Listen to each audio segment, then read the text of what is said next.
El gran compositor alemán Ludwig van Beethoven aún es recordado en todo el mundo por sus hermosas y talentosas composiciones. Pero tan maravillosos como son sus logros musicales, sus obras se vuelven más impresionantes cuando recordamos que Beethoven sufría de una pérdida progresiva del oído, que comenzó cuando aún era joven.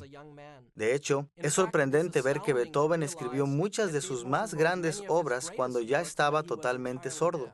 La música de Beethoven se vuelve mucho más impresionante cuando conocemos el trasfondo de su vida.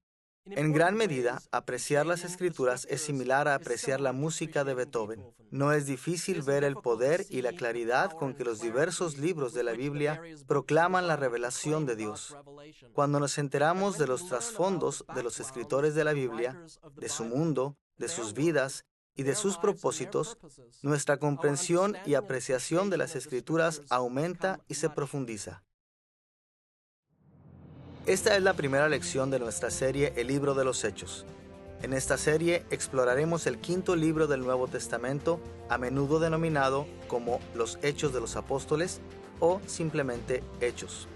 Hemos titulado esta lección El trasfondo de Hechos, y veremos un número de aspectos básicos que nos ayudarán a entender y a apreciar las enseñanzas de este libro con mayor claridad y profundidad.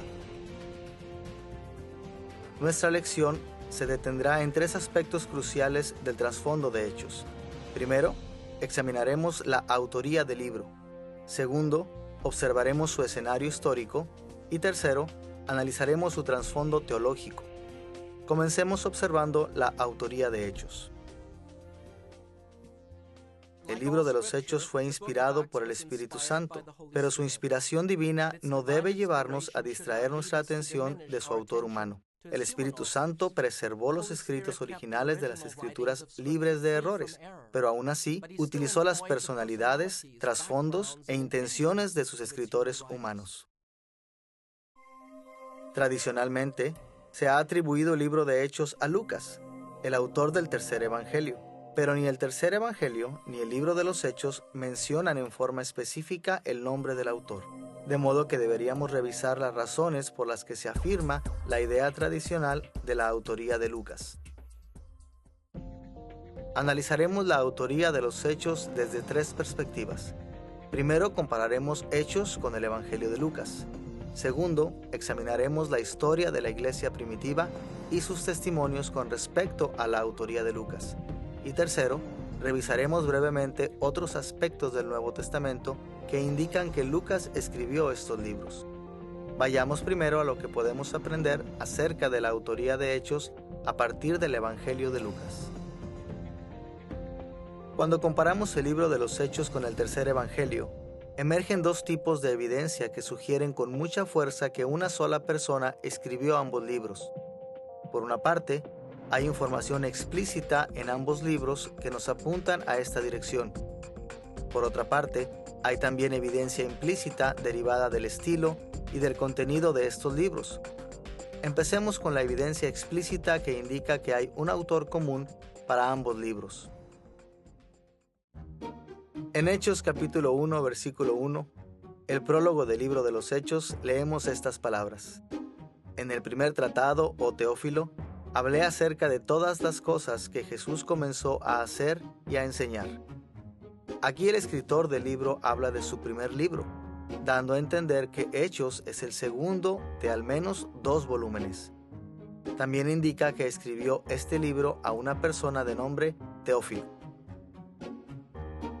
Escuchemos ahora el prólogo similar en Lucas, capítulo 1, versículos 1 al 4.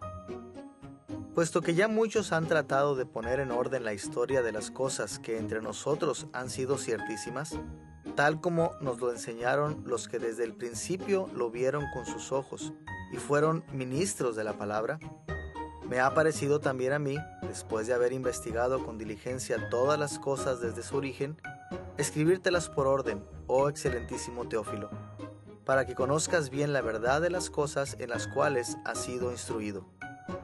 Una vez más, este pasaje hace referencia a alguien llamado Teófilo, pero no hay referencias a un libro anterior.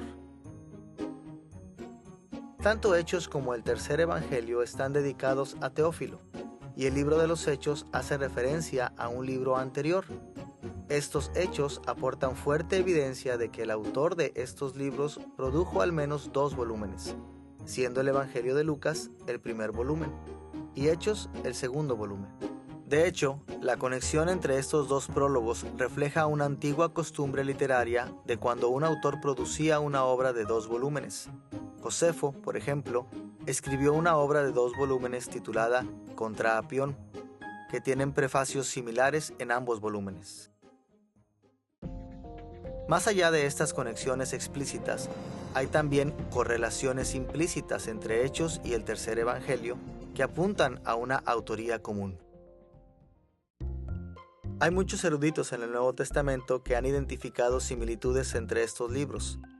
El tiempo solo nos permite mencionarlas brevemente, pero ellos proveen evidencia implícita significativa en favor de la autoría común. Como vimos, el capítulo 1 de Lucas, versículos 1 al 4, establece que el autor investigó una variedad de fuentes e hizo un relato ordenado dedicado a Teófilo. No debería sorprendernos que algunos eruditos hayan resaltado que los relatos del Evangelio de Lucas y del libro de los Hechos están ordenados y estructurados en forma similar. También hay varias similitudes en la estructura de la composición de los libros. Los libros se desarrollan en un estilo episódico y ambos tienen más o menos el mismo tamaño, completando ambos un pergamino de tamaño estándar. Más allá de esto, hay una longitud cronológica similar en cada libro. Tanto Lucas como Hechos cubren más o menos el mismo número de años. Y hay también temas paralelos entre ambos libros. Un ejemplo, el clímax del Evangelio está en el viaje de Jesús hacia su arresto, juicio, sufrimiento, muerte y victoria en Jerusalén, la capital del judaísmo y el asiento del poder monárquico judío. Paralelamente, el libro de los Hechos concluye con el viaje del apóstol Pablo hacia Roma, comenzando con su arresto, juicio y sufrimiento, y finalizando con su proclamación victoriosa del Evangelio de Cristo en la ciudad capital del poderoso imperio del mundo.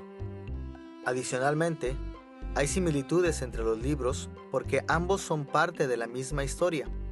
Podríamos pensar que hay expectativas que se crean en el libro de Lucas y que no se cumplen hasta el libro de los Hechos.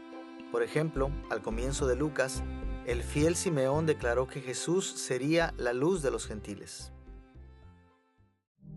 Escuchemos estas palabras en Lucas capítulo 2, versículos 30 al 32.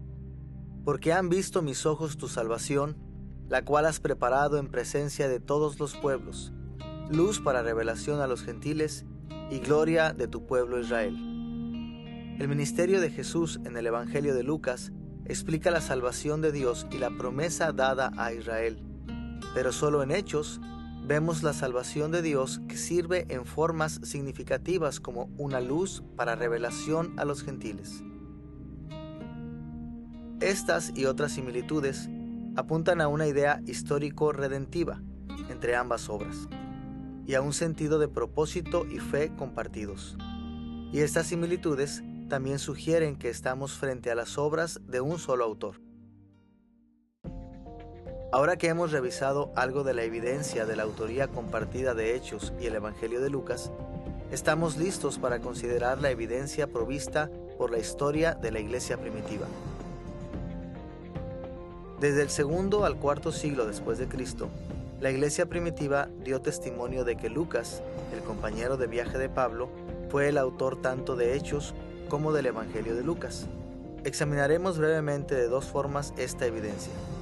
Primero, revisaremos los manuscritos primitivos de y sobre la Biblia. Y segundo, veremos lo que los líderes de la iglesia primitiva escribieron sobre la autoría de Lucas. Comencemos con la evidencia de algunos manuscritos antiguos. En 1952 se descubrió en Egipto un manuscrito muy antiguo, referido como P75. Fue escrito en papiro e incluye alguna de nuestra evidencia más antigua del manuscrito del Nuevo Testamento. Probablemente fue copiado en algún momento entre los años 175 y 200 después de Cristo, e incluye grandes porciones del Evangelio de Lucas y del Evangelio de Juan. Entre los textos de los 2 evangelios hay 2 descripciones escritas sobre su contenido. Después de la conclusión del Evangelio de Lucas, El manuscrito contiene las palabras Evangelion kata Lucan o el Evangelio según San Lucas. E inmediatamente siguiendo a estas palabras está la expresión Evangelion kata Ioannan o el Evangelio según San Juan. Estas noticias indican que el material que precede a las palabras el Evangelio según San Lucas fue identificado como el Evangelio de Lucas. Este manuscrito, como evidencia, indica que desde muy temprano en adelante ya se creía que Lucas escribió el tercer Evangelio, y por extensión apunta también a Lucas como el autor de Hechos. Segundo, el fragmento muratoriano que data de alrededor de los años 170 al 180 después de Cristo es el documento conocido más antiguo con una lista de los libros del Nuevo Testamento, considerados por la Iglesia primitiva como canónicos. Después de afirmar la autoría de Lucas sobre el Evangelio de Lucas, apunta explícitamente a él como el autor de Hechos también. En las líneas 34 al 36 leemos estas palabras. Más aún, los hechos de todos los apóstoles fueron escritos en un libro. Lucas compiló los eventos individuales que sucedieron en su presencia. Esta afirmación indica que en el segundo siglo se creía ampliamente que Lucas fue el autor de Hechos y que había sido testigo por lo menos de algunos de los eventos descritos en él. Tercero, el así llamado prólogo antimarcionita, una introducción al tercer evangelio, escrito alrededor de los años 160 al 180 después de Cristo, describe así la autoría de Lucas y Hechos. Lucas, movido por el Espíritu Santo, escribió todo este evangelio, y después el mismo Lucas escribió los Hechos de los Apóstoles. Además de la evidencia de este manuscrito antiguo, tenemos también el testimonio de los líderes de la iglesia primitiva que indican que Lucas fue el autor del tercer evangelio y del libro de los Hechos. El padre de la iglesia, Ireneo, que vivió alrededor de los años 130 al 202 después de Cristo, creía que Lucas es el autor del tercer evangelio. En su obra Contra las herejías, libro 3, capítulo 1, sección 1, escribió: Además Lucas, el compañero de Pablo, registró en un cuaderno el evangelio predicado por éste. Aquí Ireneo se refirió a Hechos como el libro que registró el evangelio predicado por Pablo. Sus palabras son importantes porque la evidencia histórica indica que Ireneo tuvo acceso a conocimiento de primera mano sobre la autoría de Hechos por parte de Lucas.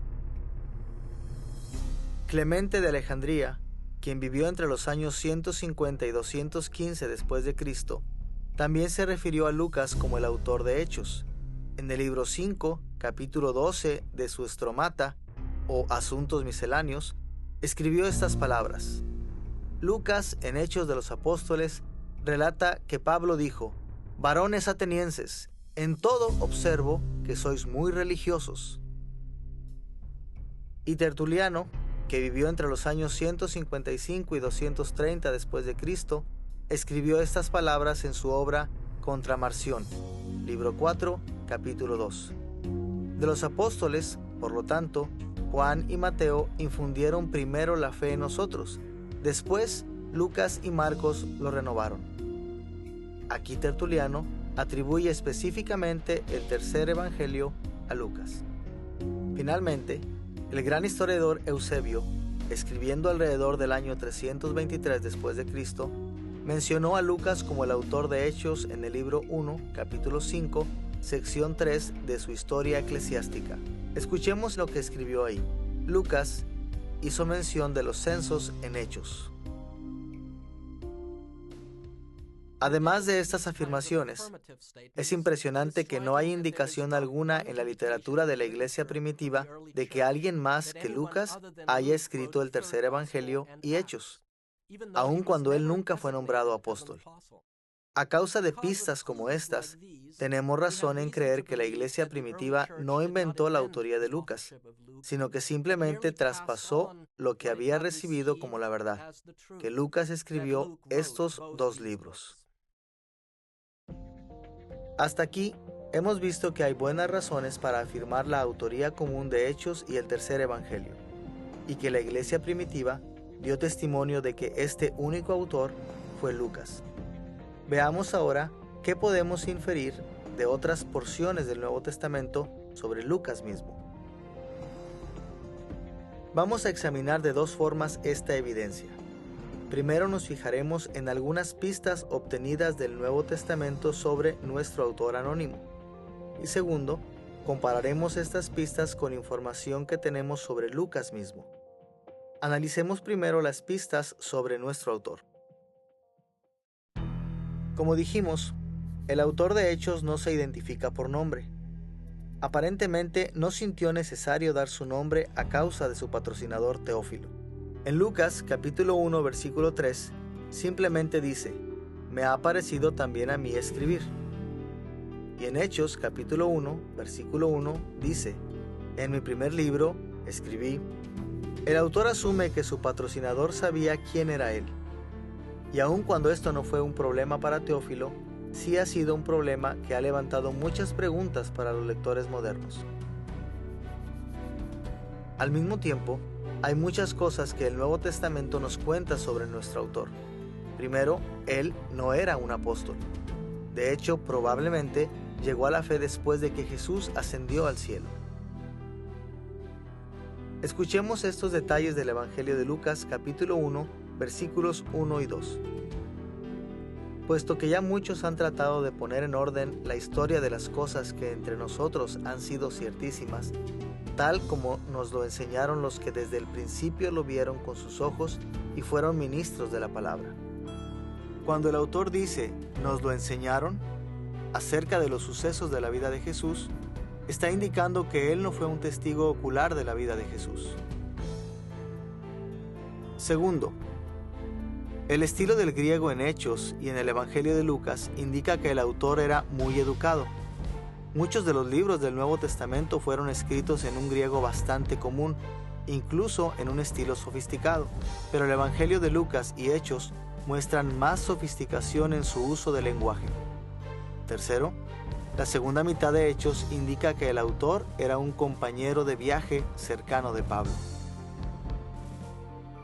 En los primeros capítulos de Hechos, las narraciones se mantienen consistentemente en tercera persona, pero comenzando con Hechos capítulo 16, las narraciones a menudo toman una perspectiva de primera persona, usando palabras como nosotros y a nosotros. Hallamos este tipo de lenguaje en Hechos capítulo 16, versículos 10 al 17, capítulo 20, versículos 5 al 15, capítulo 21, versículos 1 al 18 y capítulo 27, versículos 1 al capítulo 28, versículo 16. Estos pasajes indican que el escritor acompañó a Pablo durante sus últimos viajes misioneros y en el viaje de este a Roma desde Cesarea. Ahora que tenemos algunas pistas sobre nuestro autor, estamos en condiciones de examinar qué tan bien corresponden estos detalles a lo que sabemos sobre Lucas. Veamos una vez más lo que sabemos sobre el autor de Lucas y Hechos.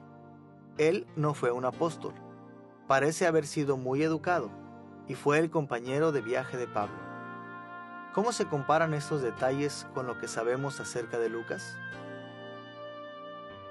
Bueno, primero que nada, Lucas no fue un apóstol. Los apóstoles jugaron un rol fundamental para la iglesia, ejerciendo una autoridad única en nombre de Cristo para establecer la iglesia y protegerla del error y los problemas. Y de acuerdo a Hechos, capítulo 1, versículos 21 y 22, los apóstoles fueron entrenados por Jesús mismo. Pero Lucas nunca se encontró con Jesús en persona y nunca reclamó el tipo de autoridad que perteneció a los apóstoles. En vez de eso, fue simplemente un miembro de la comunidad de apoyo de los esfuerzos misioneros de Pablo. Él fue el siervo de un apóstol, o tal como lo describe Pablo en Filemón, versículo 24, el colaborador de un apóstol. Segundo, es posible que Lucas haya recibido una muy buena educación. Podemos inferir esto a partir de Colosenses capítulo 4, versículo 14, donde Pablo identifica a Lucas como un médico. Aun cuando la medicina no era una disciplina tan formal en los días del Nuevo Testamento como lo es hoy, aún así se requería de una persona con aptitud y habilidades. Tercero, Lucas fue un compañero de viaje de Pablo. El apóstol menciona que Lucas viajó con él en Colosenses capítulo 4, versículo 14, Segunda de Timoteo capítulo 4, versículo 11 y Filemón versículo 24. Podemos resumir el tema de la autoría de Hechos de este modo. Hay una gran cantidad de evidencia histórica que apunta a la autoría de Hechos por parte de Lucas. Lucas y Hechos tienen un autor en común. La evidencia de la iglesia primitiva atribuye consistentemente su autoría a Lucas, y los datos bíblicos son consistentes con esta idea. A la luz de estas evidencias, tenemos buenas razones para creer que Lucas fue el autor del tercer evangelio y de Hechos. Y siempre tenemos que recordar que Lucas tuvo un excelente acceso y proximidad a los temas que reprodujo. Ahora que ya hemos observado la autoría de Lucas, estamos listos para ir al escenario histórico de Hechos. ¿Cuándo escribió Lucas? ¿Y para quién escribió su libro? Investigaremos el escenario histórico de Hechos, observando tres aspectos. Primero, consideraremos la fecha de composición de Hechos, buscando una respuesta a las preguntas sobre cuándo Lucas escribió Hechos. Segundo, investigaremos la audiencia original del libro. Y tercero, exploraremos el contexto social de la audiencia del libro. El observar estos temas nos ayudará a clarificar con mayor precisión la cercanía de Lucas con los sucesos narrados. También nos ayudará a entender de un modo más pleno y profundo el impacto que el Evangelio tuvo en el primer siglo después de Cristo. Comencemos con la fecha en la que se escribió el libro. Aun cuando hay muchas opiniones distintas sobre cuándo se escribió el libro de los Hechos, podemos dividir las opiniones de los expertos en el Nuevo Testamento en dos tendencias básicas. Por un lado, algunos han argumentado que Lucas escribió después de la destrucción del templo en Jerusalén en el año 70 después de Cristo. Y por otra parte, otros han argumentado que escribió antes de la destrucción del templo en Jerusalén en el año 70 después de Cristo. Los trágicos sucesos del año 70 después de Cristo fueron críticos en la historia judía, y por esta razón es útil reflexionar en las opiniones sobre estos asuntos a partir de estos sucesos. Revisaremos cada uno de estos puntos de vista, comenzando con la posibilidad de que Lucas haya escrito después del año 70 después de Cristo. Los eruditos que sostienen que Hechos fue escrito después del año 70 después de Cristo basan sus puntos de vista en numerosas consideraciones. Por ejemplo, muchos han sostenido que el optimismo del libro de los Hechos indica una fecha alrededor de los años 80 a 90 después de Cristo. De acuerdo a este punto de vista, Hechos es demasiado positivo con respecto a la iglesia primitiva como para haber sido escrito tan temprano. Más bien, es una visión nostálgica de la iglesia primitiva que requiere de muchos años de distancia de los eventos en sí. Sin embargo, este punto de vista no toma en cuenta la sobriedad con que Hechos trata todos los tipos de problemas dentro y fuera de la iglesia. La mayoría que piensa que Hechos fue escrito después del año 70 después de Cristo considera que algunos elementos del libro de los Hechos dependen de las obras del historiador judío Josefo.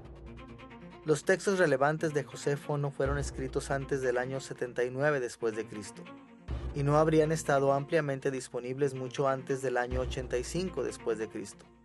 De modo que quienes creen que Hechos depende de las obras de Josefo concluyen que Hechos no fue escrito antes del año 79 después de Cristo, sino más bien un poco después del año 85 después de Cristo.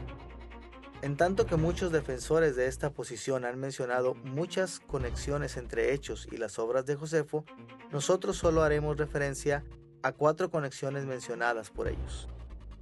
Primero, Hechos capítulo 5, versículo 36, se refiere a Teudas, un judío revolucionario que también pudo ser mencionado en el libro 20, sección 97 de Antigüedades de Josefo.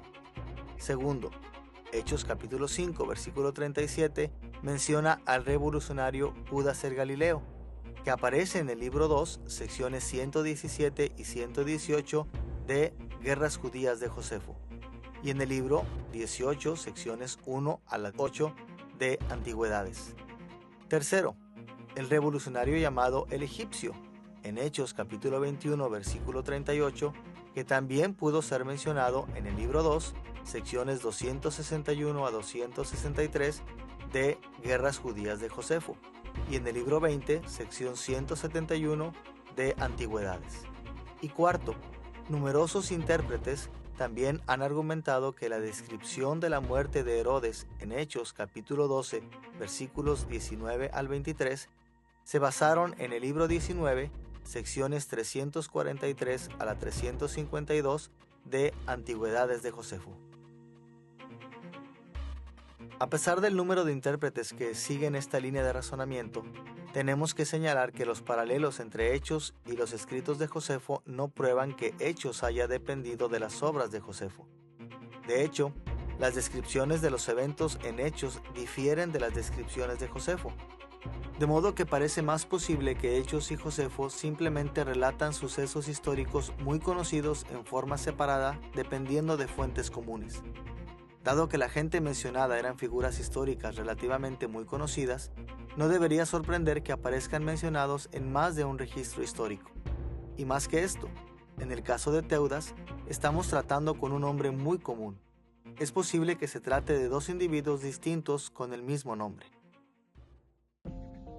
La segunda idea más importante sobre Hechos es que fue escrito antes de la destrucción del templo en el año 70 después de Cristo. Hay muchas evidencias a favor de esta fecha más temprana. Sin embargo, para nuestro propósito, nos concentraremos en lo que podemos concluir a partir de la última escena del libro de los Hechos. Escuchemos los dos últimos versículos en Hechos capítulo 28, versículos 30 y 31. Ahí Lucas escribió estas palabras acerca de Pablo. Y Pablo permaneció 2 años enteros en una casa alquilada, y recibía a todos los que a él venían, predicando el reino de Dios y enseñando acerca del Señor Jesucristo, abiertamente y sin impedimento. El libro de los Hechos se cierra con Pablo en Roma, bajo arresto domiciliario, proclamando el evangelio cristiano con denuedo. Este final ofrece importante evidencia para creer que Hechos fue escrito antes del año 70 después de Cristo. Primero, la descripción de Lucas del ministerio de Pablo se detiene casi al llegar a un suceso crucial que aconteció en el año 64 después de Cristo. En este año, Nerón culpó a los cristianos del devastador incendio de Roma y comenzó a perseguir a los cristianos. Sería extraño que Lucas no hubiera mencionado un giro tan significativo de los acontecimientos si hubiesen ocurrido en el tiempo en que escribió Hechos. Segundo, generalmente se piensa que Pablo fue martirizado durante la persecución de Nerón a la iglesia, probablemente en el año 65 después de Cristo, o muy poco después. Si Hechos hubiese sido escrito después de esto, es casi seguro que habría mencionado el martirio de Pablo, uno de los personajes más prominentes del libro. Tercero, la destrucción del templo en Jerusalén en el año 70 después de Cristo impactó significativamente las relaciones entre los judíos y los gentiles en la iglesia. El libro de los Hechos destaca muchas de estas relaciones en muchos lugares, de modo que parece muy improbable que Hechos hubiese omitido la destrucción del templo si ésta hubiese ocurrido. A la luz de hechos como estos, parece mejor concluir que Lucas terminó Hechos muy poco después del tiempo de prisión y ministerio de Pablo en Roma, en el año 60 al 62 después de Cristo, el último detalle histórico mencionado en el libro. Con esta comprensión de la fecha temprana de Hechos en mente, podemos ir al segundo aspecto del escenario histórico de Hechos, la audiencia original de la obra de Lucas. El conocimiento de la audiencia que Lucas trató de alcanzar es fundamental para comprender su obra. Analizaremos la audiencia original de Hechos en dos formas. Primero observaremos la dedicación explícita del libro a Teófilo y segundo, observaremos la posibilidad de que el libro también fuera dirigido a una audiencia más amplia. Comencemos con Teófilo, como el primer lector de Lucas. El prólogo de Lucas implica que Teófilo era su patrocinador, el que financió su escrito, tal como lo vimos en Lucas capítulo 1 versículo 3 y en Hechos capítulo 1 versículo 1. Lucas dedicó sus obras a Teófilo, Más aún, en Lucas capítulo 1, versículo 3, Lucas llama a Teófilo excelentísimo Teófilo. Lucas usa el término excelentísimo o kratistos en griego, como una expresión de honor. Esta terminología ha llevado a muchos a creer que Teófilo fue su rico patrocinador. Es posible que Teófilo haya provisto recursos para apoyar la escritura del Evangelio de Lucas y de Hechos. Pero la relación entre Lucas y Teófilo fue más compleja que un mero patrocinio. Al leer los libros de Lucas y Hechos, Teófilo se transformó en el alumno de Lucas. Podemos ver ese aspecto en la relación con Lucas en el prólogo del Evangelio de Lucas. En Lucas capítulo 1 versículos 3 y 4 leemos estas palabras.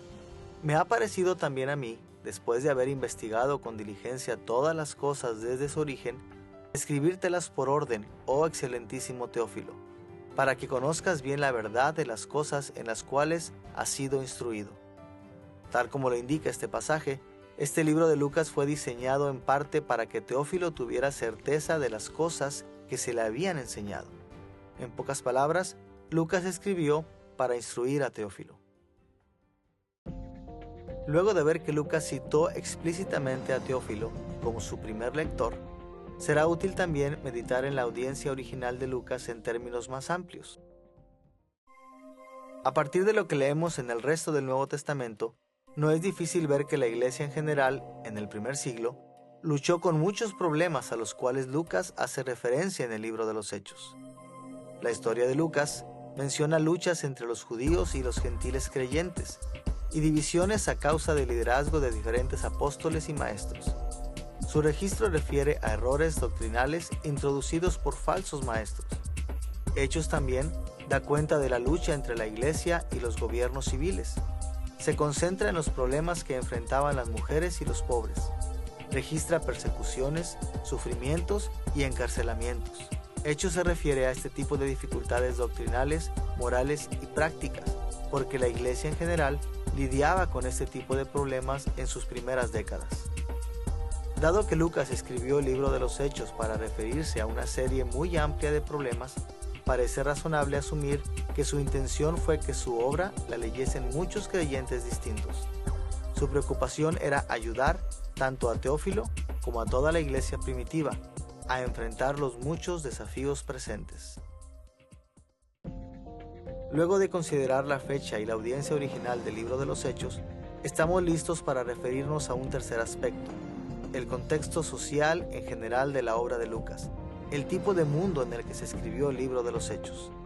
Mientras más entendamos las fuerzas sociales en juego en los días de Lucas, estaremos mejor equipados para comprender las muchas y diferentes características de su libro.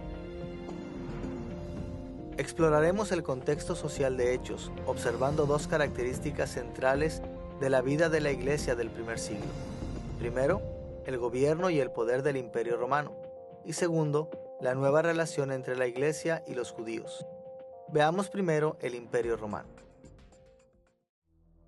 En el tiempo en que Lucas escribió el libro de los Hechos, el Imperio Romano había conquistado y controlaba todo el mundo mediterráneo, y había extendido sus dominios hasta la actual Gran Bretaña, el norte de África y partes de Asia.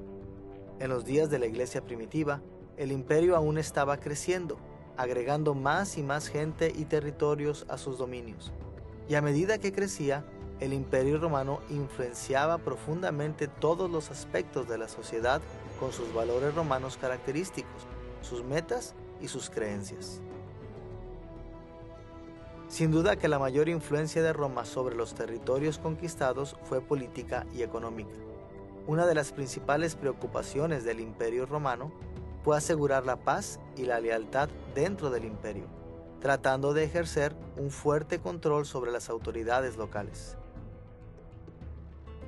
A las naciones conquistadas se les permitía cierta autonomía local, pero a menudo sus gobiernos locales eran reconfigurados y siempre estaban sujetos a la jerarquía romana. Por ejemplo, el libro de Hechos menciona dos gobernantes de Cesarea, Félix y Festo, que gobernaban toda la tierra de Judea desde Cesarea. Además de supervisar el pago de los impuestos, eran responsables de mantener la paz y el orden en su respectivo sector del Imperio Romano. El imperio ejercía también una influencia política y cultural a través de la integración de ciudadanos romanos a la población de las naciones conquistadas. A menudo, Roma ofrecía retirar sus fuerzas militares de los territorios recientemente conquistados. Esta práctica permitía establecer enclaves de ciudadanos romanos leales a través de todo el imperio, y promovía los valores y el compromiso de Roma en el escenario social y oficial. Es por eso que Hechos, de vez en cuando, menciona a los ciudadanos de Roma. Ya al principio, en el día del Pentecostés, leemos en Hechos capítulo 2, versículos 10 y 11, que allí había romanos residentes, tanto judíos como prosélitos. Y luego, Cornelio, el centurión romano, que temía a Dios, en Hechos capítulo 10, también juega un rol importante en la propagación del Evangelio en Hechos. Más allá de esto, las culturas locales fueron influenciadas por las obras públicas de Roma, tales como los caminos, sofisticados edificios y lugares públicos de reunión. Este aspecto de la regla romana explica cómo Pablo y otros viajaban con tanta libertad y seguridad en sus esfuerzos misioneros. Los apóstoles además usaron estas avenidas públicas para proclamar el Evangelio a medida que viajaban de lugar en lugar. Quizá la característica más importante del Imperio Romano para la Iglesia primitiva haya sido su influencia sobre las religiones de los pueblos que conquistó. En el tiempo en que escribió Lucas, un hombre se levantó en el centro de todo el Imperio Romano, César. El emperador, o César, no solo era visto como el señor de su pueblo y su reino, sino también como el soler o salvador del pueblo. Según la propaganda romana, César liberó a su pueblo del caos y la oscuridad, y la extensión del Imperio Romano se presentaba como una extensión de su salvación, liberando al pueblo de la tiranía de sus reyes locales y trayendo a cada uno bajo el benevolente gobierno de Roma. La mayoría de las veces le permitían a la gente conquistada continuar con muchas de sus prácticas religiosas, pero les exigían confesar la superioridad de César y los dioses tradicionales romanos. Ahora, en muchos aspectos, la mayoría de los judíos y cristianos del primer siglo eran respetables súbditos de Roma, pero los judíos y cristianos fieles se rehusaban a reconocer la supremacía de la religión romana. Esto explica por qué el Imperio Romano denominó la fe judía como una religio lícita o religión legal, y por qué toleró lo más posible la fe cristiana, aun cuando de todos modos reprimió a ambos grupos.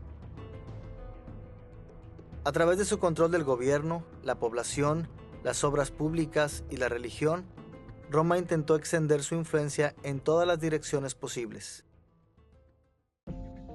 Ahora que ya observamos el contexto social de Hechos en términos de las influencias del Imperio Romano, estamos listos para examinar otra dimensión crucial de la situación social en la que escribió Lucas: la relación entre los judíos creyentes y la iglesia cristiana primitiva. Primero consideraremos la relación entre los judíos y la iglesia primitiva, destacando la profunda conexión entre ellos. Y segundo, exploraremos sus diferencias fundamentales. Comencemos con la conexión entre estos dos grupos. La iglesia primitiva compartía una herencia común con el pueblo judío. En el mundo moderno, a menudo tenemos que recordar que Jesús era judío. Todos los apóstoles eran judíos y antes que nada, la iglesia misma estaba formada casi enteramente por judíos convertidos. De modo que no debería sorprender que en la mente de la iglesia primitiva, la lealtad al Mesías judío prometido implicara cierta fidelidad al judaísmo. Según Hechos, mucha gente de la iglesia primitiva iba al templo a adorar. Se reunían en las sinagogas para escuchar las escrituras y apreciaba las muchas costumbres judías. Escuchemos, por ejemplo, las palabras de Pablo en Hechos capítulo 13, versículo 32. Y nosotros también os anunciamos el evangelio de aquella promesa hecha a nuestros padres, la cual Dios ha cumplido a los hijos de ellos, a nosotros, resucitando a Jesús. Pablo y quienes viajaban con él se identificaban con los judíos en la sinagoga, refiriéndose a los patriarcas como nuestros padres, y a los cristianos como nosotros, sus hijos. Además, la iglesia primitiva y la comunidad judía a la larga estaban comprometidas con las mismas escrituras. En Hechos, los cristianos apelaban consistentemente a las escrituras cuando proclamaban el evangelio en los contextos judíos. Hechos capítulo 17, versículos 1 al 3, registra cómo Pablo iba a las escrituras cuando proclamaba a Cristo a los judíos. Escuchemos las palabras de Lucas ahí. Llegaron a Tesalónica, donde había una sinagoga de los judíos, y Pablo, como acostumbraba, fue a ellos y por 3 días de reposo discutió con ellos, declarando y exponiendo por medio de las escrituras que era necesario que el Cristo padeciese y resucitase de los muertos, y que Jesús, a quien yo os anuncio, decía él, es el Cristo. Además, la profunda conexión entre el cristianismo y el judaísmo resultó en interacciones significativas entre las autoridades y la iglesia primitiva. Según Hechos, el denuedo de la iglesia primitiva para proclamar el evangelio de Cristo a menudo les ocasionó conflicto con las autoridades judías, pero es muy posible que los primeros cristianos hayan reconocido a los líderes judíos y solo los hayan resistido cuando les ordenaban desobedecer los mandamientos de Dios.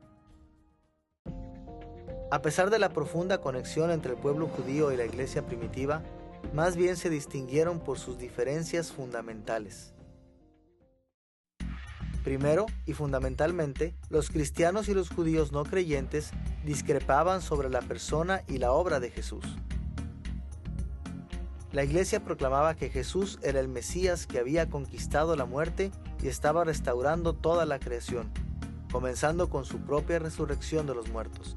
Pero los judíos no creyentes consideraban imposible que un hombre crucificado como criminal fuera el Mesías. Esta diferencia creó una fisura entre los judíos cristianos y no cristianos que continúa incluso hasta el día de hoy. Segundo, mientras que la iglesia y los líderes judíos coincidían en la autoridad de la Biblia hebrea, discrepaban fuertemente en cuanto a la correcta interpretación de las escrituras hebreas, particularmente con respecto a Jesús. La iglesia primitiva creía que las esperanzas de las escrituras judías sobre el Mesías venidero se habían cumplido en Jesús, pero los judíos no creyentes negaban esta interpretación. Había muchos partidos dentro del judaísmo que daban lugar a una amplia gama de puntos de vista, pero la mayoría de ellos hallaba imposible aceptar que Jesús cumplía las esperanzas mesiánicas del Antiguo Testamento. En tercer lugar, la iglesia primitiva y el pueblo judío del primer siglo discrepaban en cómo veían a los gentiles. La mayoría de los observantes judíos no compartía con los gentiles, pero por otra parte, muchos gentiles incircuncisos se sentían tan atraídos por las creencias y la enseñanza ética del judaísmo que se adherían a las sinagogas judías locales y se les conocía como los temerosos de Dios. A los temerosos de Dios se les respetaba por sobre otros gentiles, pero no eran miembros en pleno de la comunidad judía. Los gentiles prosélitos se convertían al judaísmo, pero esto involucraba el someterse a los ritos de iniciación, incluyendo un bautismo, la circuncisión y la observancia de las tradiciones judías. Los primeros cristianos judíos al principio pensaban lo mismo sobre los gentiles, pero gradualmente comprendieron que a los gentiles que seguían a Cristo se les debía reconocer como miembros en pleno de la iglesia cristiana. A la luz de la nueva revelación del Espíritu Santo, la iglesia primitiva determinó que la fe en Cristo, expresada en la confesión y el bautismo, era suficiente para la membresía en la iglesia cristiana. De modo que los apóstoles hicieron suya la práctica de proclamar el evangelio del señorío universal de Cristo a los judíos y gentiles, aceptando los dones y el ministerio de ambos pueblos a medida que la iglesia crecía. Comprendieron que Dios estaba usando a los gentiles para cumplir la esperanza del reino que había forjado para su pueblo en el Antiguo Testamento. No es de sorprender que esto haya originado muchos conflictos entre los judíos no creyentes y los primeros cristianos.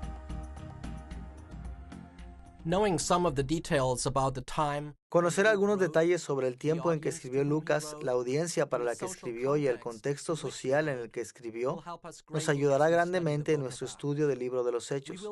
Estaremos mejor preparados para apreciar los problemas a los que se refirió Lucas, comprender sus soluciones y aplicarlas hoy a nuestras propias vidas.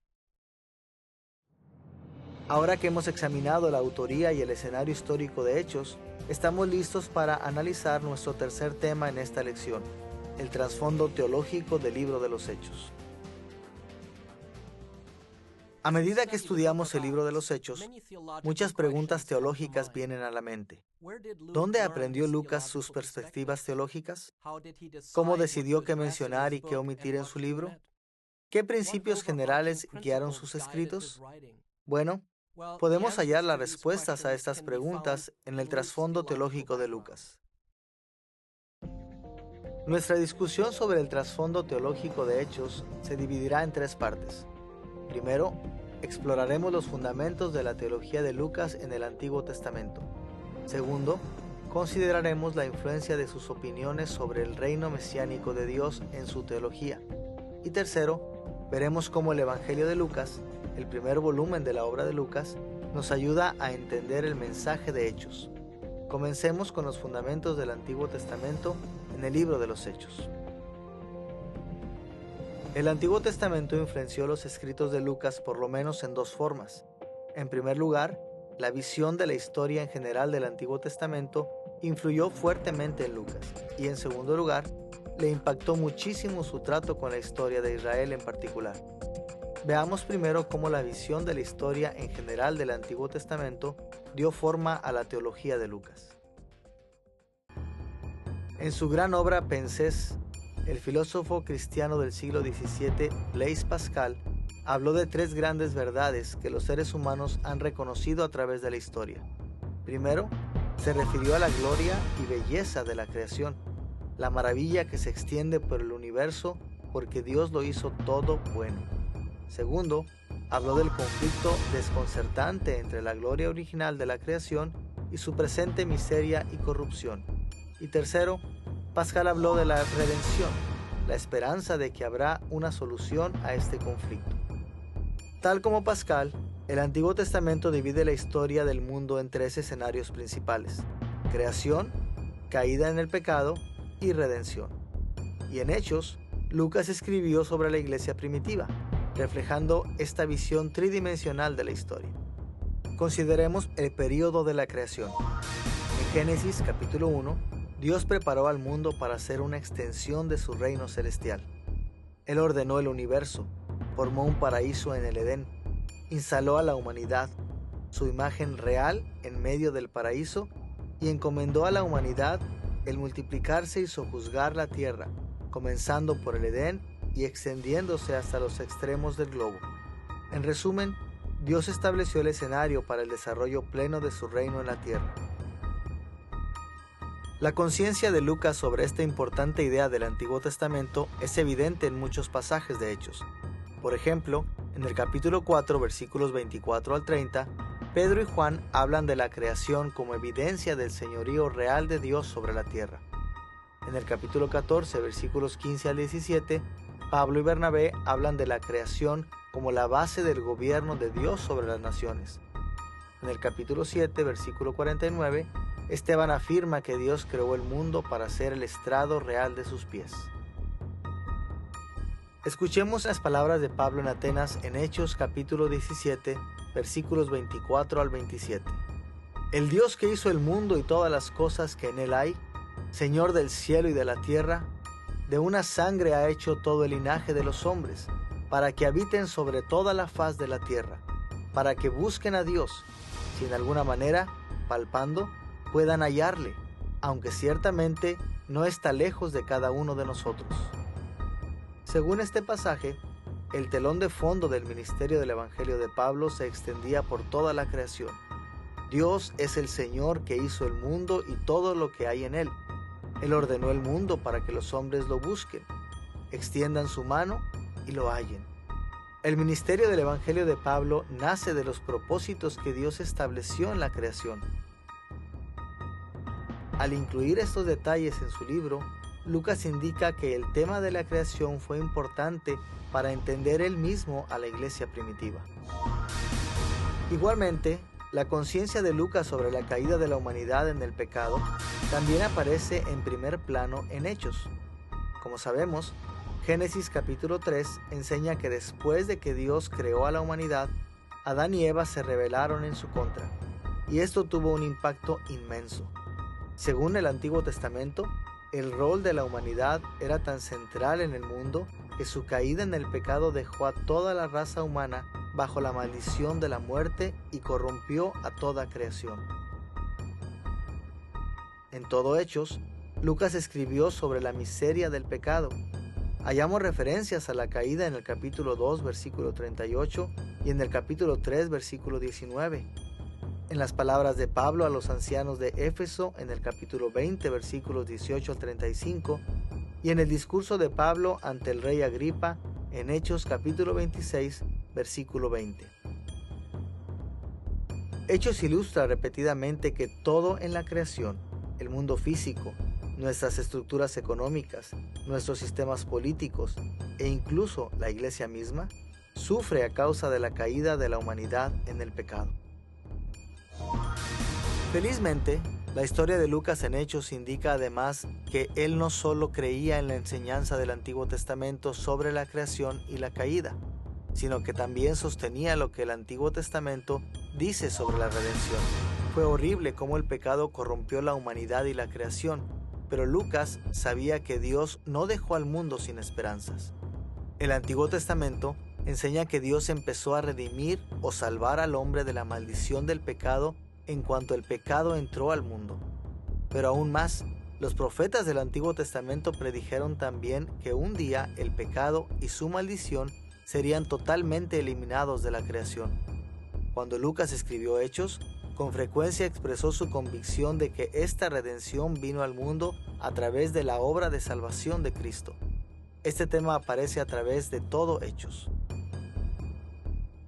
Para mencionar algunos, hallamos estos temas sobre la redención en el sermón de Pedro en el capítulo 2, versículos 21 y 40, en la defensa de los apóstoles ante el Sanedrín en el capítulo 5, versículos 29 al 32, las palabras del ángel a Cornelio en el capítulo 11, versículo 14, el discurso de Pablo en la sinagoga de Antioquía de Pisidia en el capítulo 13, versículo 23, la defensa de Pedro ante el concilio de Jerusalén en el capítulo 15, versículos 7 al 11, y en las palabras de Pablo y Silas al carcelero de Filipo en el capítulo 16, versículos 30 y 31. Cada vez que nos aproximamos a Hechos, tenemos que recordar que Lucas escribió fuertemente influenciado por la visión de la historia del Antiguo Testamento. Por eso, a menudo registró momentos del primer siglo que reflejan el amplio espectro de la historia, desde la creación, pasando por la caída en el pecado, hasta la redención de Cristo. Ahora que hemos visto la visión de la historia en general del Antiguo Testamento, estamos listos para ir a la visión de la historia de Israel en particular, y cómo el registro de Lucas en Hechos dependió de la historia de esta especial nación. Son innumerables las formas en que Lucas se basó en la historia de Israel al escribir Hechos. A modo de ilustración, solo limitaremos nuestra discusión a 3 episodios de la historia de Israel: el llamado de Dios a Abraham, el éxodo bajo Moisés y el establecimiento de la dinastía de David. Consideremos primero cómo el llamado de Dios a Abraham influyó en la historia de Lucas. Génesis capítulo 12, versículos 1 al 3, registra el llamado de Dios a Abraham para ser el padre de una especial nación. Ahí leemos estas palabras: Pero Jehová había dicho a Abraham: Vete de tu tierra y de tu parentela y de la casa de tu padre, a la tierra que te mostraré, y haré de ti una nación grande, y te bendeciré, y engrandeceré tu nombre, y serás bendición. Bendeciré a los que te bendijeren, y a los que te maldijeren maldeciré, y serán benditas en ti todas las familias de la tierra. Según estos versículos, Dios llamó a Abraham para ir a la tierra prometida con 2 propósitos principales. Por una parte, llegaría a ser el padre de una gran nación, haciéndose famoso y recibiendo muchas bendiciones materiales y espirituales. Las bendiciones de Dios para Abraham y sus descendientes después de él habían de ser demostraciones simbólicas de que en la salvación de Dios hay esperanza, incluso en este mundo caído. Pero, por otra parte, el llamado de Dios fue mucho más allá de lo que Abraham y sus descendientes recibirían. A través de Abraham serían bendecidos todos los pueblos de la tierra.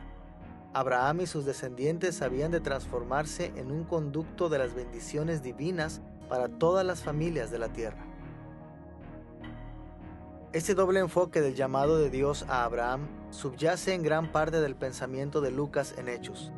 Por una parte, Lucas reporta con frecuencia cómo la bendición de la salvación en Cristo llegó a los judíos, los descendientes de Abraham, cumpliendo las promesas de Dios al gran patriarca. Sin embargo, Lucas también se concentra en cómo los judíos cristianos llevaron el evangelio de Cristo a los gentiles. Una y otra vez, Lucas reporta cómo judíos, tales como Felipe, Pedro, Pablo y Bernabé, llevaron el evangelio de salvación al mundo gentil. Esto también dio cumplimiento a las promesas de Abraham. En segundo lugar, la cosmovisión de Lucas en Hechos muestra también cómo entendía él la relación entre Moisés y la iglesia cristiana. Como libertador de Dios, Moisés sacó a Israel desde la esclavitud en Egipto, le presentó la ley de Dios a la nación y los hizo responsables ante la ley. Y en esa misma ley, Moisés profetizó que Dios un día enviaría a otro profeta como él mismo para redimir a su pueblo de su esclavitud bajo el pecado. Y tal como Lucas lo señala en Hechos, Jesús resultó ser este profeta similar a Moisés. Escuchemos las palabras de Esteban que Lucas registra en Hechos capítulo 7, versículo 37 al 39. Moisés dijo a los hijos de Israel: Profeta os levantará el Señor vuestro Dios entre vuestros hermanos, como a mí, a él oiréis. Este es aquel Moisés que estuvo en la congregación en el desierto, con el ángel que le hablaba en el monte Sinaí, y con nuestros padres, y que recibió palabras de vida que darnos, al cual nuestros padres no quisieron obedecer, sino que le desecharon, y en sus corazones se volvieron a Egipto. Desde el punto de vista de Esteban, Jesús fue el profeta que Moisés había profetizado. De modo que rechazar a Jesús equivalía a rechazar a Moisés y la ley como los antiguos israelitas. Para estar verdaderamente comprometidos con Moisés y la ley, uno tiene que recibir a Cristo. Consideremos entonces cómo Lucas resumió las palabras de Pablo a los líderes judíos en Hechos capítulo 28, versículo 23. Y habiéndole señalado un día, vinieron a Pablo muchos a la posada, a los cuales les declaraba y les testificaba el reino de Dios desde la mañana hasta la tarde, persuadiéndoles acerca de Jesús, tanto por la ley de Moisés como por los profetas. Para Pablo y el resto de la iglesia primitiva, la aceptación de Moisés y la ley era fundamental para la fe en Cristo, y esta convicción influyó en lo que Lucas escribió en Hechos. En tercer lugar, Lucas recibió la influencia de los registros del Antiguo Testamento sobre la dinastía de David. Sería difícil imaginar cualquier tema del Antiguo Testamento más importante para Lucas que el establecimiento de la casa de David como la dinastía permanente para gobernar a Israel. Cuando Israel se transformó en un imperio en el Antiguo Testamento, Dios escogió a la familia de David como la dinastía permanente para guiar a su pueblo. Pero el Antiguo Testamento también anticipó el día en que la casa de David extendería el reino de Dios desde Israel hasta los confines de la tierra. Como leemos en el Salmo 72, versículos 8 y 17. El Hijo de David dominará de mar a mar, y desde el río hasta los confines de la tierra. Benditas serán en él todas las naciones, lo llamarán bienaventurado. Tal como lo revelan estos versos, fue a través de su descendiente David que Abraham se transformaría en una bendición para el mundo. Sin embargo, no lo lograría David mismo, sino que uno de sus descendientes sería el rey que extendería su gobierno pacífico y benevolente sobre todo el mundo. En Hechos, Lucas se basó profundamente en esta esperanza de la casa de David. comprendió que Jesús era el Hijo de David, el gobernante real del reino de Dios que había de expandir su reino desde Jerusalén hasta los confines de la tierra a través de la iglesia. Escuchemos, por ejemplo, las palabras de Jacobo en el Concilio de Jerusalén, que se hallan en Hechos capítulo 15, versículos 14 al 18. Dios visitó por primera vez a los gentiles para tomar de ellos pueblo para su nombre. Y con esto concuerdan las palabras de los profetas, como está escrito: después de esto volveré y reedificaré el tabernáculo de David que está caído, y repararé sus ruinas, y lo volveré a levantar, para que el resto de los hombres busque al Señor, y todos los gentiles sobre los cuales es invocado mi nombre. Dice el Señor, que hace conocer todo esto desde tiempos antiguos. Aquí Jacobo se refería a Amós capítulo 9 versículos 11 y 12, donde Amós predijo que Dios restauraría la dinastía de David y extendería su reino sobre las naciones gentiles. Como se indica aquí, Jacobo creía que el éxito del evangelio entre los gentiles era el cumplimiento de estas esperanzas del Antiguo Testamento. Lucas quería que sus lectores entendieran que Jesús era el heredero de las promesas de Abraham, el profeta al igual que Moisés, y el rey davídico final. Jesús había ascendido a su trono y estaba conquistando al mundo a través de la proclamación del Evangelio y el crecimiento de la Iglesia, extendiendo su reino de salvación desde Jerusalén a los confines de la tierra, tal como lo había predicho el Antiguo Testamento. Después de ver cómo Lucas depende del Antiguo Testamento, estamos listos para ver cómo el reino mesiánico de Dios contribuyó al trasfondo teológico de Hechos. Nuestra discusión sobre el reino de Dios se dividirá en tres partes. Primero, consideraremos la teología mesiánica judía que prevalecía en el primer siglo. Segundo, nos concentraremos en la teología de Juan el Bautista. Y tercero, compararemos brevemente estos puntos de vista con la teología mesiánica cristiana refrendada por Lucas. Comencemos con las perspectivas de la teología judía. Después de que se escribieron los últimos libros del Antiguo Testamento en el siglo V a.C., Israel entró en un periodo de oscuridad espiritual. Por cientos de años, la gran mayoría de los israelitas vivía fuera de la tierra prometida, y los que permanecieron en la tierra sufrieron bajo la tiranía de gobernantes gentiles. Al principio fueron los babilonios, luego los medos y los persas, después los griegos y finalmente los romanos. Como resultado de esta larga historia de sufrimientos, la esperanza de que Dios había de enviar un libertador mesiánico a Israel se transformó en uno de los motivos más dominantes de la teología judía. Las esperanzas mesiánicas judías tomaron diferentes direcciones. Los celotes, por ejemplo, creían que Dios quería que Israel recibiera el día del Mesías, montando la insurrección contra las autoridades romanas. Diversos grupos apocalípticos creían que Dios intervendría sobrenaturalmente para destruir a sus enemigos y establecer a su pueblo en victoria. Estaban también los nomistas, como los populares fariseos y los saduceos, quienes creían que Dios no intervendría hasta que Israel fuese totalmente obediente a la ley. En varios puntos del libro de los Hechos, Lucas menciona que muchos judíos rechazaron el punto de vista cristiano sobre el reino mesiánico. Aun cuando los judíos tenían muchas y diferentes esperanzas sobre el Mesías, Lucas vio que se estaba desarrollando una significativa transición a través del ministerio de Juan el Bautista. Tanto el Evangelio de Lucas como el libro de los Hechos indican que Juan el Bautista hizo un llamado al verdadero arrepentimiento y proclamó las buenas nuevas de que el Mesías estaba por traer el reino de Dios a la tierra. Y más aún, Juan acertadamente identificó a Jesús con ese Mesías. Escuchemos las palabras de Juan el Bautista en Lucas capítulo 3, versículos 16 y 17. Respondió Juan diciendo a todos: Yo a la verdad os bautizo en agua, pero viene uno más poderoso que yo, de quien no soy digno de desatar la correa de su calzado. Él os bautizará en Espíritu Santo y fuego. Su aventador está en su mano, y limpiará su era, y recogerá el trigo en su granero, y quemará la paja en fuego que nunca se apagará. Aquí, Juan declara correctamente que el Mesías traería la gran bendición y purificación del Espíritu Santo, incluyendo el juicio. Sin embargo, estaba bajo la errada impresión de que el Mesías realizaría su obra de una sola vez. Juan no previó que el Mesías traería la salvación y el juicio al mundo en etapas. Más tarde, Juan quedó perplejo ante el hecho de que Jesús aún no había hecho lo que los teólogos judíos habían esperado que hiciera el Mesías.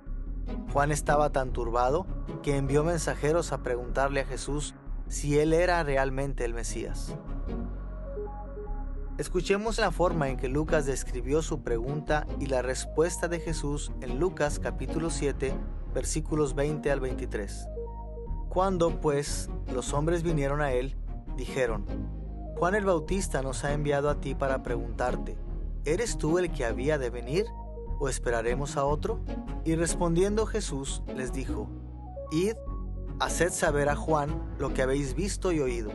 Los ciegos ven, los cojos andan, los leprosos son limpiados, los sordos oyen, los muertos son resucitados, y a los pobres es anunciado el Evangelio, y bienaventurado es aquel que no halle tropiezo en mí.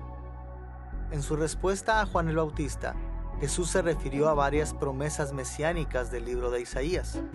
Lo hizo para asegurarle a Juan que él estaba en el proceso de cumplir varias de las esperanzas de la profecía mesiánica del Antiguo Testamento, aunque no fuera él quien terminaría de cumplir todas.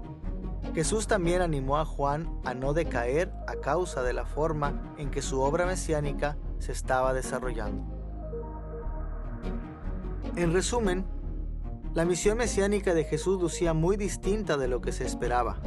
Las esperanzas judías mesiánicas esperaban un reino político temprano e inmediato bajo el gobierno del Mesías, similar al reino que David había liderado siglos antes. Pero Jesús no trató de establecer este tipo de reino durante su ministerio terrenal. Una vez que hemos comprendido la teología mesiánica judía y tenemos en mente los puntos de vista de Juan el Bautista, estamos listos para ir a la teología cristiana primitiva sobre el Mesías y el reino de Dios. En los escritos de Lucas, así como en el resto del Nuevo Testamento, la teología cristiana mesiánica está estrechamente conectada con el Evangelio o las buenas nuevas cristianas. Podemos resumir el mensaje del Evangelio del Nuevo Testamento así: el Evangelio es el anuncio de que el reino de Dios vino a través de la persona y la obra de Jesús, el Mesías, y que progresa hacia su gran consumación, a medida que Dios concede la salvación a quienes reciben y confían en Jesús como el Mesías. Vemos que el mensaje del Evangelio toca dos ideas esenciales. Por un lado, hallamos lo que podríamos llamar el aspecto más objetivo del Evangelio cristiano. El reino de Dios viene a la tierra a través de la persona y la obra de Jesús. Lucas creía que, como el Mesías, Jesús había comenzado la fase final del reino de Dios en la tierra y que un día regresaría para acabar lo que había comenzado. Y por otro lado, el mensaje del Evangelio del Nuevo Testamento tiene también un lado más subjetivo. Anuncia que la fase final del reino de Dios progresa hacia su gran consumación a medida que Dios concede la salvación a quienes reciben y confían en Jesús como el Mesías.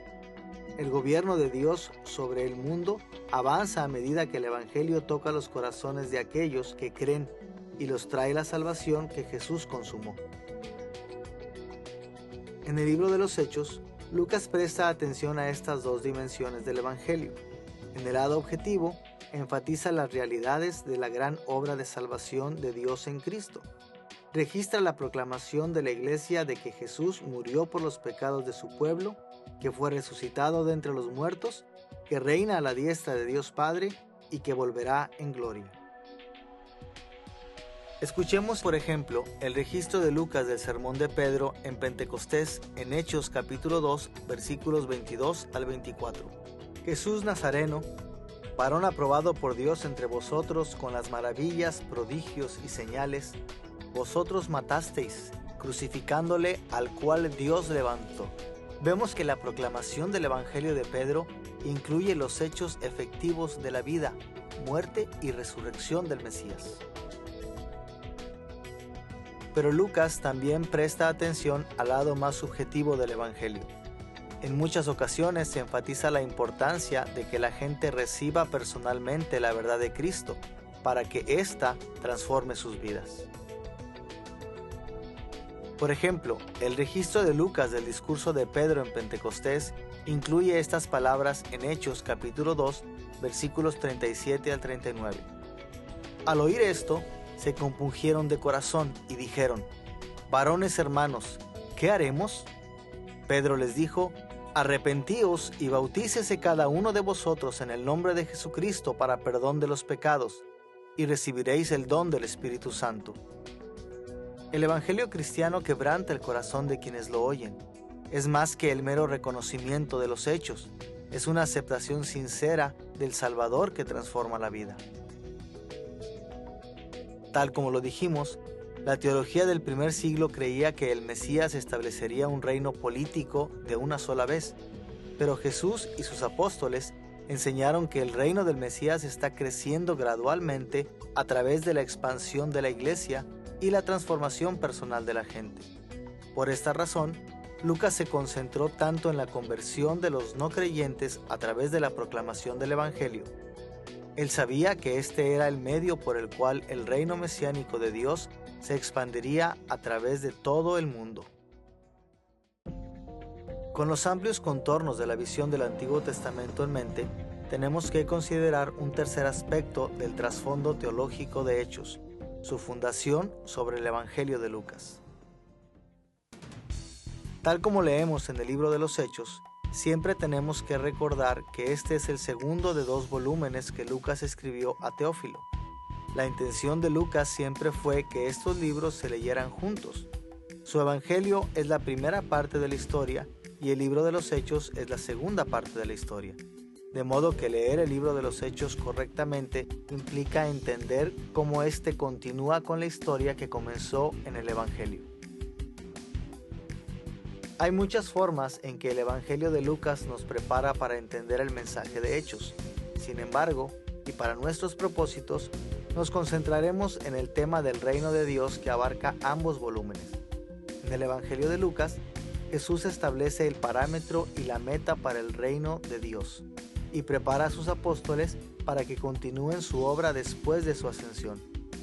En el libro de los Hechos, Jesús asciende a los cielos y deja a sus apóstoles, guiados por el Espíritu Santo, a cargo de extender su reino por medio del Evangelio. Consideraremos 2 formas en que el Evangelio de Lucas prepara el camino para la obra de los apóstoles de construir el reino en el libro de los Hechos. Primero, veremos a Jesús como el que trajo el reino.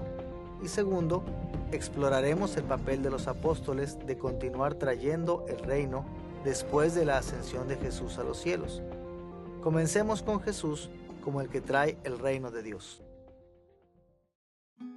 En todo su Evangelio, Lucas caracterizó a Jesús como el profeta que proclamó la venida del reino de Dios y como el rey que estaba echando a andar el reino de Dios al ascender a su trono.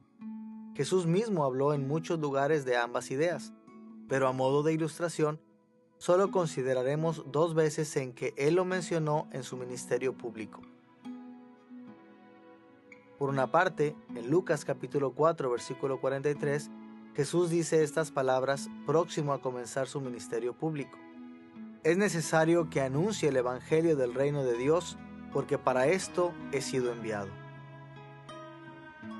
Por otra parte, al final de su ministerio público, justo antes de su entrada triunfal en Jerusalén, donde fue vitoreado como rey, Jesús contó la parábola de las 10 minas, en Lucas capítulo 19, versículo 12 al 27. En esta parábola explica que el reino llegaría lentamente. La mayoría de los judíos de su tiempo esperaban un reino que llegaría inmediatamente en toda su plenitud. Pero Jesús enseñó que Él estaba trayendo el reino lentamente y en etapas. Jesús había dado inicio al reino, pero se estaba yendo por un largo tiempo para ser coronado rey, y no consumaría su reino hasta su regreso. Escuchemos la forma en que la parábola de las 10 minas comienza en Lucas capítulo 19 versículos 11 y 12. Jesús dijo una parábola por cuanto estaba cerca de Jerusalén y ellos pensaban que el reino de Dios se manifestaría inmediatamente. Dijo pues, un hombre noble se fue a un país lejano para recibir un reino y volver. Veamos lo que sucedió aquí.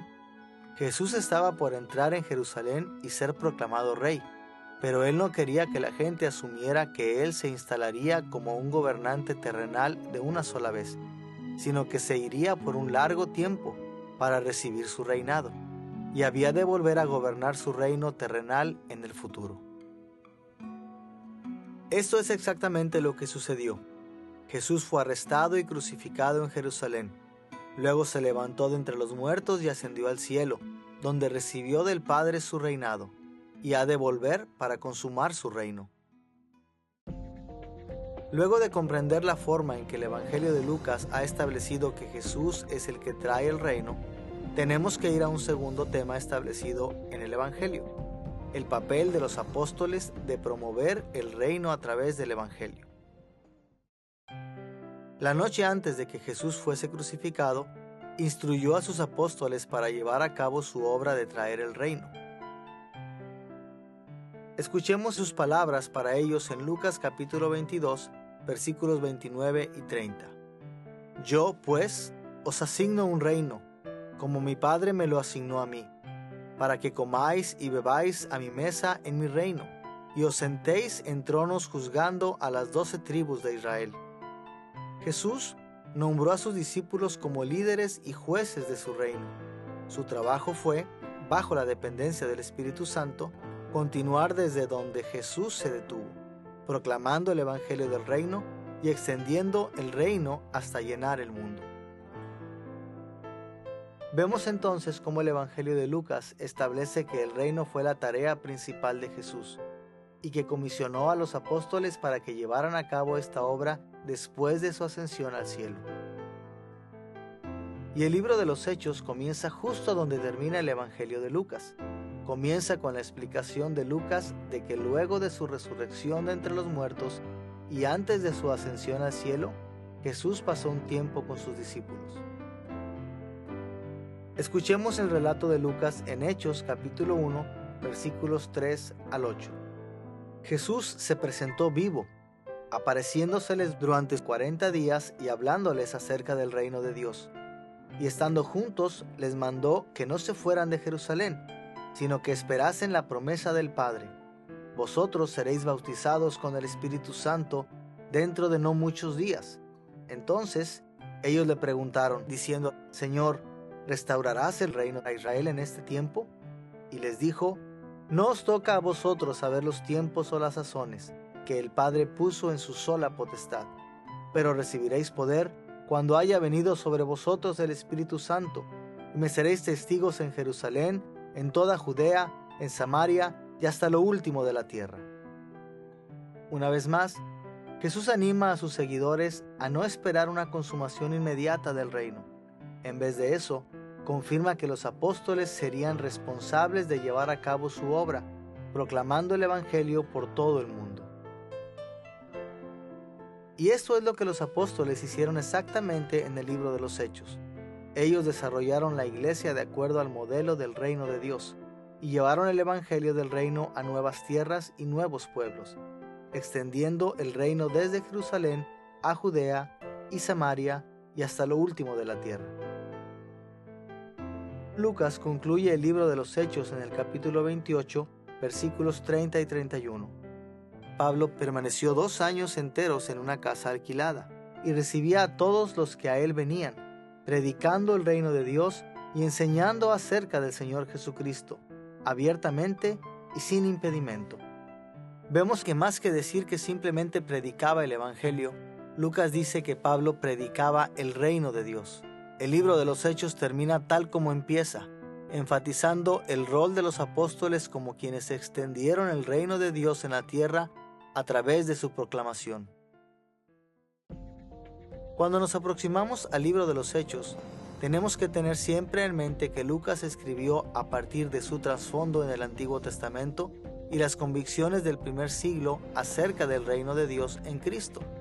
Y siempre tenemos que recordar que Hechos sigue al Evangelio de Lucas, reportando cómo los apóstoles y la iglesia primitiva continuaron la obra del reino que comenzó con el ministerio de Cristo, dependiendo del Espíritu Santo. En esta lección hemos examinado la autoría del libro de los Hechos, hemos descrito su escenario histórico y hemos explorado su trasfondo teológico. Teniendo en mente estos detalles al estudiar el libro de los Hechos, nos será más fácil descubrir su sentido original y aplicarlo a nuestras propias vidas. A medida que continuemos con esta serie, veremos cómo el trasfondo de Hechos abre muchas ventanas de este maravilloso libro. Descubriremos cómo el registro inspirado de Lucas de la iglesia primitiva guió a Teófilo y a la iglesia primitiva al servicio fiel a Cristo.